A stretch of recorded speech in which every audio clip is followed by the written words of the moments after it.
Hey, this is Fred, your found footage fiend, with our latest review for foundfootagecritic.com, home of the world's largest database of found footage films and reviews. And don't forget to check out povhorror.com, the world's only VOD streaming service 100% dedicated to found footage films. They're available on Amazon Fire TV, Apple TV, Roku TV, Android and mobile iOS. So check out povhorror.com for more information. Today, I'll be reviewing Biomass, a found footage film written and directed by Anthony Riazzi, and I believe comes out later this year in 2021.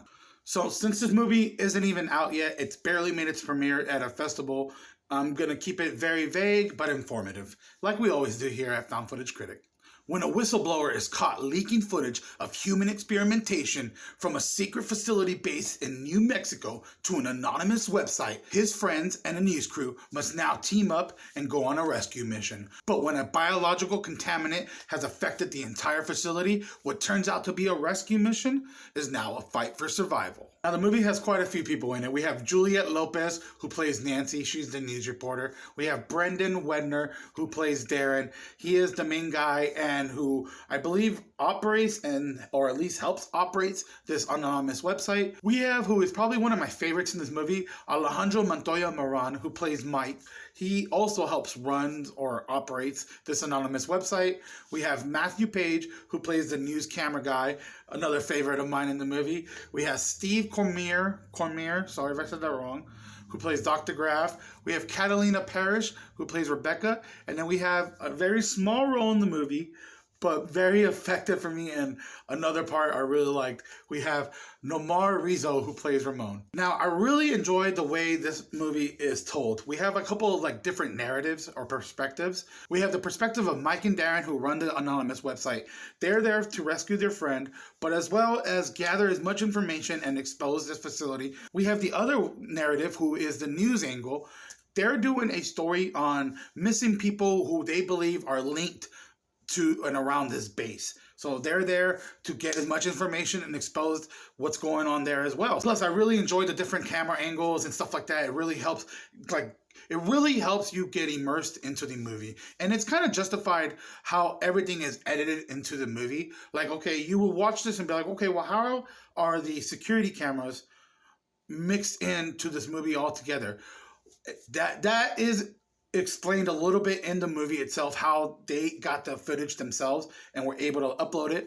But in the beginning of the movie, there's a title card that says, everything you're watching has been submitted by anonymous users, and everything that took place in this movie was submitted by this website. That's something people get very picky on. And it makes sense with the found footage purity, is how are these angles coming from? But it is explained, and I did enjoy that. One thing I really liked a lot about this movie is just the characters and chemistry that they had.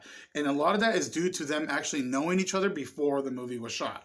I think they were familiar with each other, so that helps, and it shows in that movie when they're giving each other shit, when they're arguing or talking, it shows that connection between them. Very cool, and it's awesome to see that chemistry on the screen. Also, there's in the first 15-20 minutes, there's a lot of good comedic moments between Mike and Scott, or just Mike's dialogue alone. I absolutely enjoyed the first act of the movie, setting everything up. We had, like I said, the small role, Ramon. He is the guy that drives them to the location of where the base is at. He's freaking hilarious. Mike alone is a funny guy. Scott and Mike going at each other about how old Scott's camera was fucking funny. The name calling. You know what's crazy is that this movie was filmed in 2012. But yeah, that's probably one of my biggest likes. It's just the characters and the chemistry that's being shown on screen. It felt very natural and genuine, and helped me be involved with these characters more. Another thing I really enjoyed was the setting. Like I said, the first act is kind of setting up the characters, things like that. But once we get to this facility, the tone of the movie kind of pretty much changes. It gets a lot darker and grim, and there's some creepy imagery in the movie with these people standing still. I won't say much after that. Like I said, we're keeping it vague, no spoilers. But that whole facility part and everything almost feels like a game. Like we're in the middle of some Resident Evil or some Quake type of game. It was so fucking cool. And there's a little bit of stunt work in the movie, practical makeup effects that were just top notch. Now, there's a few things that I didn't like, and I'll probably touch up on them more when I go into my ratings in a little bit here. But just the things that mainly stand out. Now, CGI is tricky, okay, especially in found footage. I mean, there's found footage movies that I've seen that have CGI that I love and still eye roll when the CGI comes on. One I can think of really quick, just to show you I'm being fair. My number one favorite found footage movie is Digging Up the Marrow, but there's a little bit of CGI in that movie with like the little monsters and stuff like that. And even though it's done well, I just like eye roll every time. So there's a little bit of CGI in this, and it's not till the end. It's not overly used or anything, and it's done very well, and it fits the tone of the movie 100%. But for me, it's just one thing I just don't really care for. Also, there's a little bit of like static effect.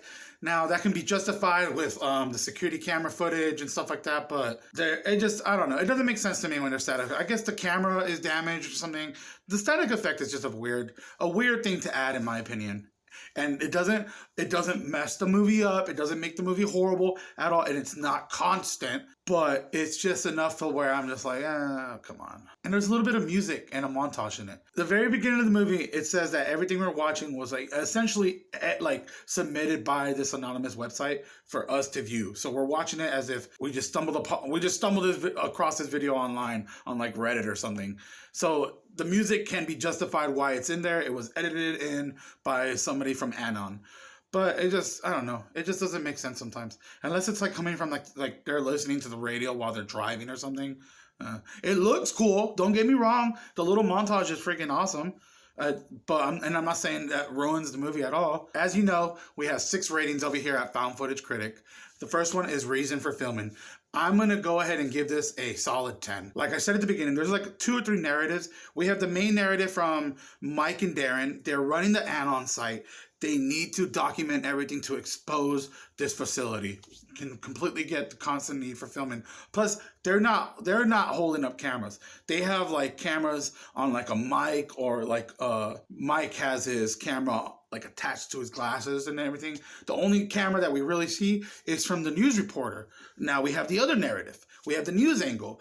They're doing a story on missing people linked to this facility, or they believe it's linked to this facility. So they're going in, infiltrating, and trying to expose as well.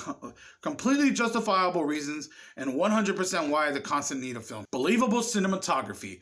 This is a very well polished looking movie. Very well edited. I personally prefer a more raw and grittier look with my found footage. There are some moments where there's a lot of good angles where it looks raw, it looks gritty. So for that, I'm going to go ahead and give it an 8.5. Found footage purity. It's very well polished and edited. There's the static effects.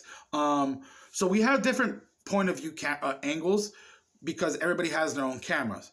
And sometimes near the end, it shows when you're looking at through somebody's POV, it shows on the bottom screen somebody else's POV to see what they're doing as well, which just didn't really make sense. I don't know. And like I said, they probably, the people from the anonymous website did that on purpose, but it taints the purity of the found footage. There's also the few static effects, the montage with the music, So just with that, I'm going to give it a flat 7, but it's not messing up the movie at all.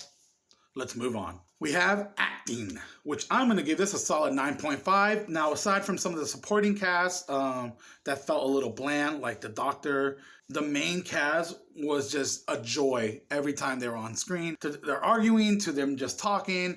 You had the Ramon character who I enjoyed. All felt very natural and genuine. Immersion and realism. I'm going to give this an 8.5. Now, especially when we get to the facility, I was fully invested into the movie. Once we get down there, the tone kind of changes. The pacing changes a little bit. It feels like we're in some freaking video game. Like, no bullshit. You feel like you're playing Resident Evil, or you're fucking playing some first-person shooter like Quake or Half-Life, something like that. It is very cool, especially with some of the CGI. Now, I know I'm knocking on the CGI, but it does fit in with the tone of the movie. When it's going with some type of, like, outbreak, something like that in a facility base, and you come across like some weapons or something like that. Very cool. And then we have, last but not least, the plot. I'm going to give this an 8.0. This is not a new plot here. This is nothing groundbreaking. This is people breaking into somewhere to either expose or get information or rescue. So it's something we've seen before, but the way it was shot and everything is what is so awesome about it. Just the way that the characters interact with their situation is just really good. So I'm giving it an 8.0. Giving us a total average of 8.5 out of 10. So overall, I would just say that this movie is a very fast, fun-paced sci-fi found footage horror movie with a great cast that has amazing chemistry on screen, a fun storyline. Even though it's not something not new, it is very engaging from beginning to end, and I just thought it was very uniquely made. They shot this in a way that I've never even heard of. Most of the time I see people talk about when they're shooting found footage films, the directors are just kind of giving the cameras to the actors and guiding them on what to do. But this, the director was actually behind the camera for most of those shots. If not, he had somebody else to get a better shot. So they always wanted to make sure to have that awesome shot, which I just, holy shit, that is freaking crazy to me. And no wonder it took so long to make this, in post-production. Took freaking 5-7 years. Must have been so much editing, but it flows naturally. At least to me it does. So a huge special thank you to Vito Marchese, who wrote our opening and closing theme song, Leave This Place With Me, performed by Kayla's Clone. And you can find out more information on Kayla's Clone from their website, kaylasclone.com. So until next time, don't forget to subscribe. If you enjoyed this video, please leave a comment, and happy spookies.